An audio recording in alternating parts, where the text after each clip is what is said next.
Fala, fala galera, beleza? Tudo bom com vocês? Sejam muito bem-vindos a mais um vídeo. Nesse vídeo a gente vai resolver mais uma questão da prova do Enem, o Enem de 2022.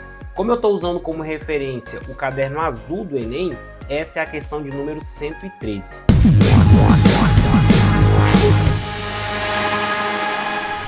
Então vem comigo, ó, acompanha comigo aqui para eu poder te mostrar a questão que a gente vai fazer aqui a correção, a resolução comentada nesse vídeo, beleza? E aí muitos de vocês, por que eu resolvi fazer essa resolução especificamente do Enem, né, falando sobre a proteção do ferro? Muitos de vocês vieram me pedindo para fazer mais conteúdos, especialmente de eletroquímica. Então o pessoal aí que vai prestar a prova do PAIS 3, por exemplo, veio pedir ali mais conteúdo de química orgânica, conteúdo de eletroquímica. E o conteúdo de química orgânica a gente abordou bastante nas resoluções anteriores, em que a gente corrigiu lá a questão do aminoácido, corrigimos uma questão de saponificação, são conteúdos que são conteúdos de PAS 3, tá? E a eletroquímica também é um conteúdo de PAS 3 e é um conteúdo que cai em qualquer prova que você vá fazer.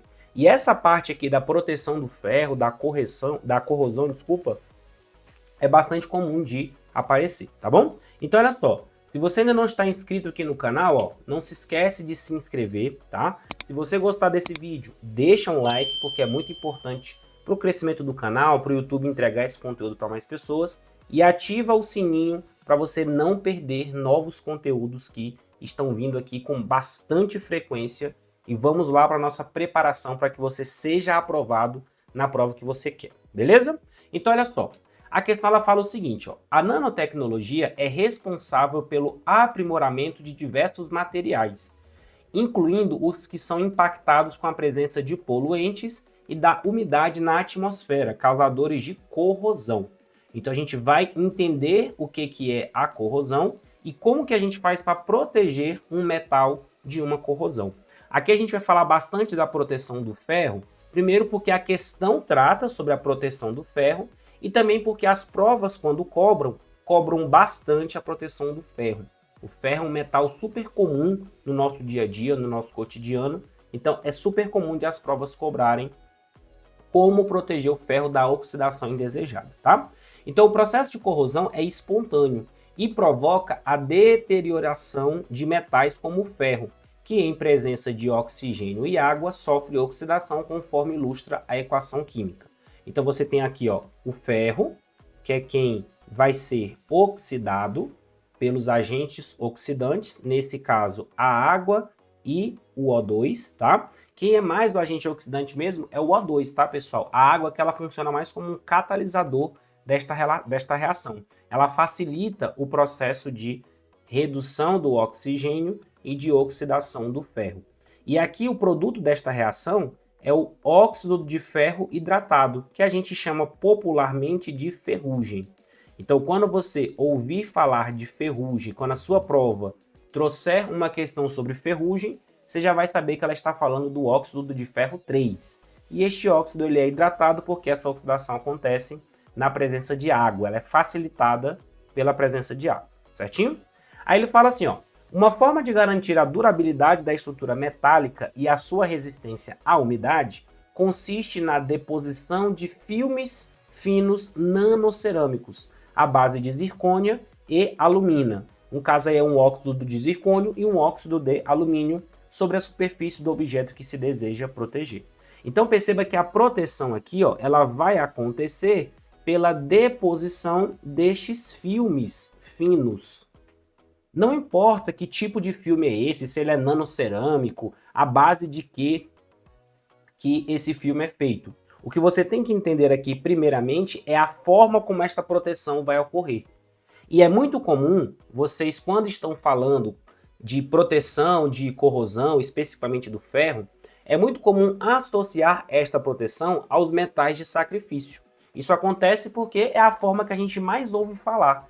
Então, até mesmo alunos que são bons, alunos que entendem o conteúdo, alunos que sabem o que estão fazendo, muitas vezes se deixam levar por esse tipo de questão e acabam marcando que é um metal de sacrifício, porque muitas das vezes é a única forma de proteção que conhece. E isso aconteceu bastante nessa prova, A letra B, olha só, que é a alternativa que vai falar de metais de sacrifício, foi uma alternativa bastante assinalada nessa prova aqui de 2022. Então, cuidado para você não ser pego por esse tipo de... Não é nem um peguinha, né? É um tipo de alternativa que está ali, é uma coisa que muita gente conhece e acabou marcando porque achava que era metal de sacrifício. Mas nessa aula, por exemplo, você vai aprender que metais de sacrifício é a mesma coisa que proteção catódica. Então perceba que a letra A e a letra B estão tratando basicamente da mesma coisa. Então se você falar que a resposta é metais de sacrifício, você acabaria dizendo que tem duas respostas na questão. E não é isso que acontece, tá bom? Então veja só, quando a gente está falando de proteção do ferro, a gente tem basicamente duas formas de fazer esta proteção.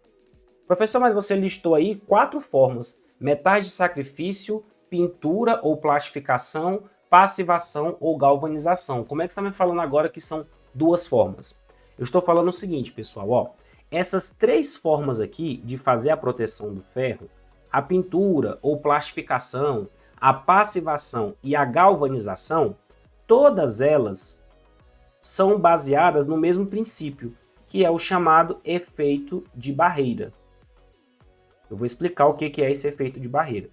Mas o que você precisa saber nesse momento é, essas 3 formas de proteção do ferro contra a oxidação indesejada, que é o que a gente chama de corrosão, eles partem deste princípio, gerar o efeito de barreira. O que é esse princípio?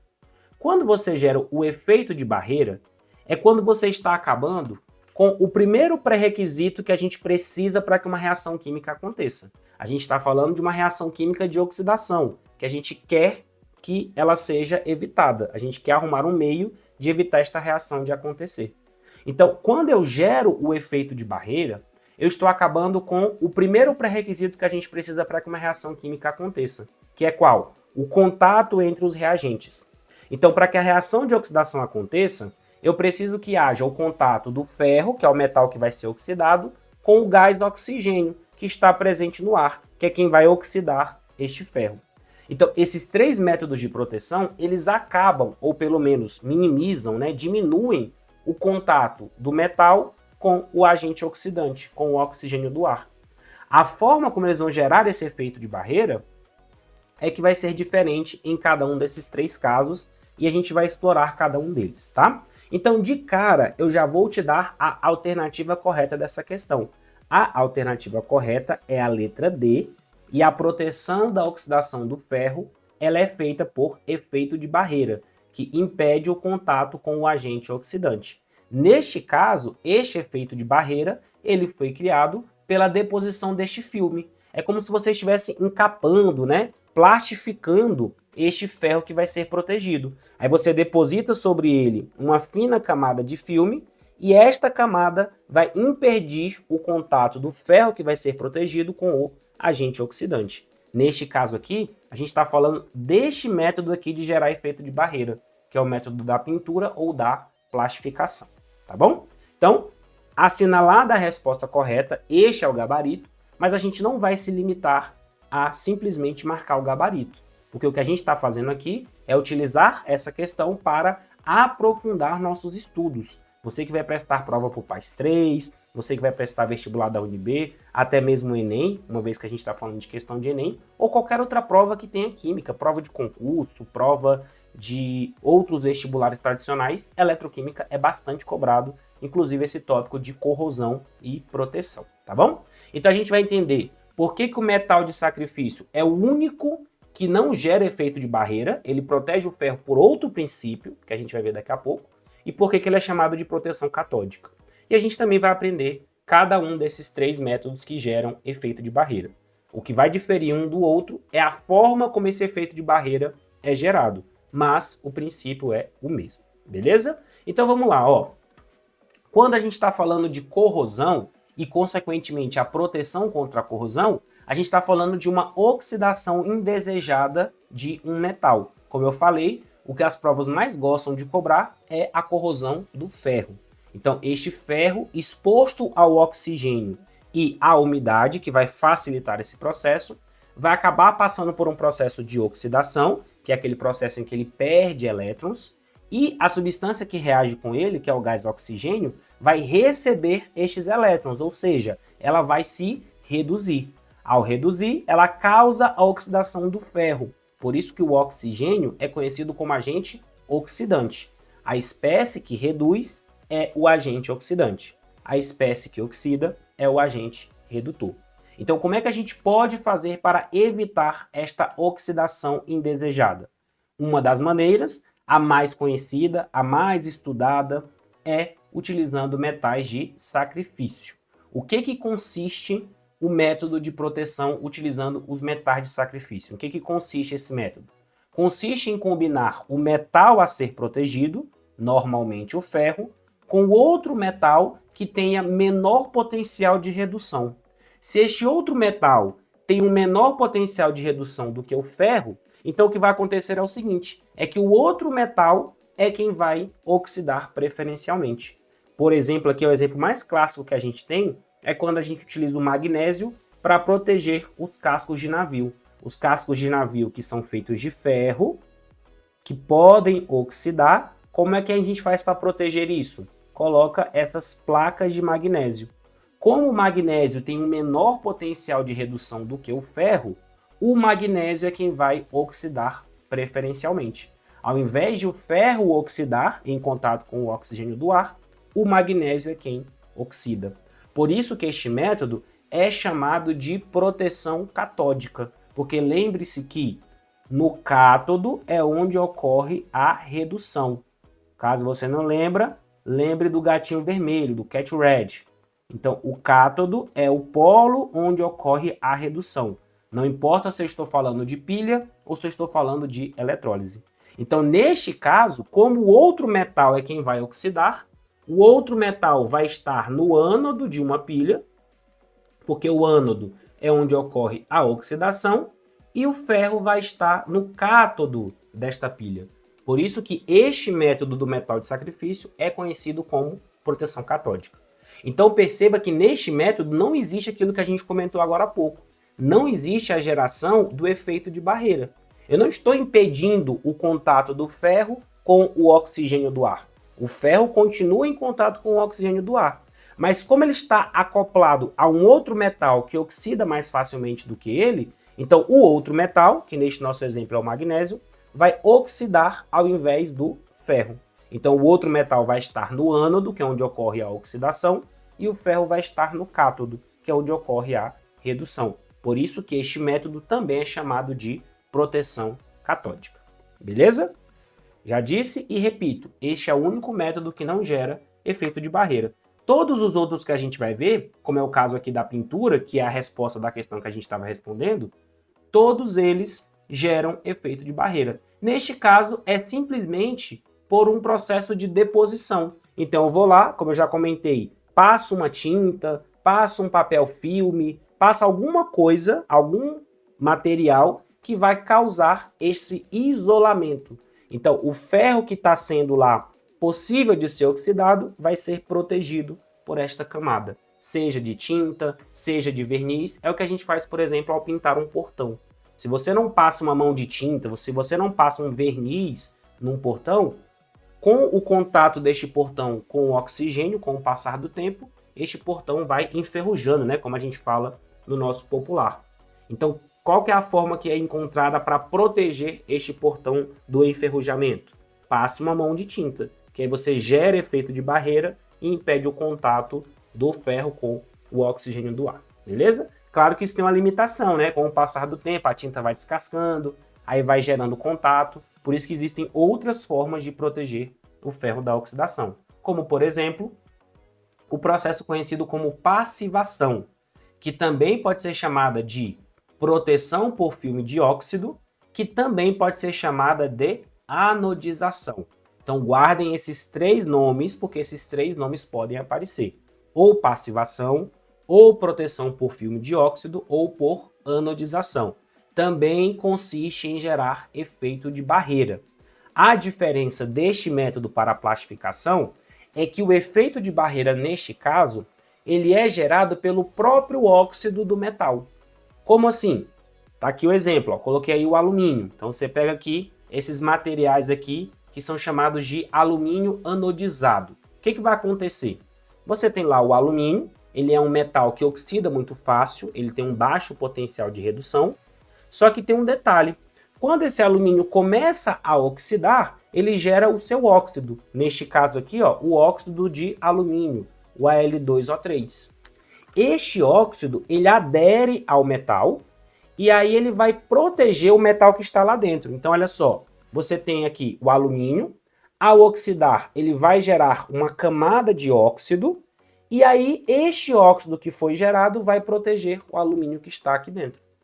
Então você vai ter uma camada, uma película de óxido protegendo o alumínio que está lá dentro. Isso funciona muito bem com o alumínio, como a gente está comentando, e funciona muito bem também com o zinco. O zinco, quando oxida, gera óxido de zinco. O óxido vai gerar esta camada de proteção, esse efeito de barreira, e o zinco que está aqui dentro vai ficar protegido da oxidação. Professor, por que a passivação não funciona muito bem com o ferro? Eu coloquei para você aqui, ó. A passivação não funciona bem com o ferro. Por quê? Porque o óxido do ferro que é gerado, que a gente já viu que é chamada popularmente de ferrugem, este óxido ele tem a característica de ser poroso, ou seja, ele não adere à superfície do metal, ele fica cheio de buraquinhos. Pode observar um portão enferrujado, como ele fica ali todo poroso, fica cheio de buraquinhos. Ou seja, ele falha em gerar o efeito de barreira. Ele não impede o contato do agente oxidante, que é o oxigênio do ar, com o ferro que precisa ser protegido. Então, passivação não funciona bem com o metal ferro. Ela funciona muito bem com o alumínio e com o zinco. Por quê? Porque porque os óxidos desses metais, o óxido de alumínio e o óxido de zinco, são aderentes à superfície do metal. Enquanto que no caso do ferro, este óxido não é aderente, ele é poroso, ele permite a passagem do oxigênio do ar. Por isso que se você voltar lá na questão, olha só, você vai perceber que lá nas alternativas, a gente tem ela lá, ó, passivação do ferro, que fica revestido pelo seu próprio óxido. Primeiro que não é, porque ele não falou nada aqui de óxido de ferro, ele falou realmente que é a deposição do filme sobre o ferro, lá de zircônio e alumínio. E além disso, passivação não funciona para proteger o ferro, porque o seu próprio óxido, quando gerado, que é o óxido de ferro 3, que é a ferrugem, não adere à superfície. Beleza? Então tá. Outra forma de gerar efeito de barreira, só que neste caso eu vou gerar com outro metal, não com o próprio óxido do metal. Lá na anodização, que a gente acabou de ver, também chamada de passivação, quem gera o efeito de barreira é o óxido do próprio metal. Na galvanização, quem gera o efeito de barreira é outro metal, é um metal diferente daquele que a gente está querendo proteger. Deixa eu aumentar um pouquinho aqui para você, deixa eu sair aqui do cantinho, para você poder ver essa tela por inteiro. Então veja só, existem duas possibilidades de galvanização. Ou eu protejo este metal, vou falar o ferro aqui, né, de forma porque é a forma que é o metal que é mais cobrado. Então, ou eu protejo o ferro recobrindo ele de um metal que tem maior dificuldade de oxidar, ou seja, um metal com maior potencial de redução. É o caso, por exemplo, das rodas cromadas, dos materiais niquelados. Porque quando eu recobrir o ferro com estes metais que têm menor tendência de oxidar, ou seja, maior potencial de redução, então eles não vão oxidar. É o que a gente faz, por exemplo, quando a gente tem um copo de alumínio, né, que você preenche ele com níquel, por exemplo. Eu estou falando preencher o tempo inteiro, né? Quando você recobre este copo com um metal menos tendente a oxidar. Quando a gente fala assim, isso aqui não é joia, mas ele é banhado a ouro, ele é banhado a prata. Então o que eu estou fazendo? Eu estou recobrindo esse metal que tem maior tendência de oxidar, só que eu recubro ele com um metal que tem menor tendência de oxidar. É o caso do banhado a ouro, banhado a prata. Então o metal que precisa ser protegido, ele está protegido por um metal que está gerando efeito de barreira. Essa é uma das formas de galvanização. A outra forma é proteger este metal com um metal mais tendente a oxidar. Só que neste caso, quando este metal oxidar, tá aqui o exemplo, ó, aço galvanizado com zinco. Então o que eu faço? Eu recubro o aço com o zinco. Professor, mas o zinco não tem uma grande tendência de oxidar? Sim. Só que quando o zinco oxidar, ele vai gerar o seu óxido. E aí lembre que o óxido de zinco, como a gente falou agora há pouco, ele tem grande aderência à superfície. Então quem vai proteger o metal gerando efeito de barreira é o óxido de zinco. Então perceba que neste caso aqui eu não estou falando de passivação, porque não é o óxido do próprio metal, é o óxido de zinco, é o óxido de alumínio, tá bom? Então perceba que existe uma diferença entre a passivação e a galvanização. Na passivação é alumínio sendo protegido por óxido de alumínio. Exemplo, é o zinco sendo protegido pelo óxido de zinco. É o próprio óxido do metal protegendo o metal. Na galvanização, eu tenho duas possibilidades. Ou eu protejo o ferro com um metal com maior potencial de redução, cromo ou níquel, por exemplo. Aí esses metais, como não tendem a oxidar, eles vão ficar lá na forma não oxidada e vão proteger o ferro. Ou eu protejo com um metal que seja mais fácil de oxidar. Mas eu não estou falando de metal de sacrifício. Por quê? Ao oxidar, é o óxido deste metal, zinco ou alumínio, que vai proteger o ferro da oxidação indesejada. Certinho? Com isso, eu me despeço de você desse vídeo, agradecendo demais a sua atenção. Caso você ainda não tenha se inscrito aqui no canal, se inscreve no canal, deixa um like nesse vídeo e eu vou te pedir, deixa aqui nos comentários se você gosta desse tipo de vídeo, esse tipo de resolução mais extensa, em que a gente consegue abordar melhor os conteúdos que uma simples questão como essa podem trazer para a gente poder aumentar o nosso leque de conhecimentos químicos, beleza? Muitíssimo obrigado pela sua atenção, eu te vejo no próximo conteúdo, valeu demais e até lá!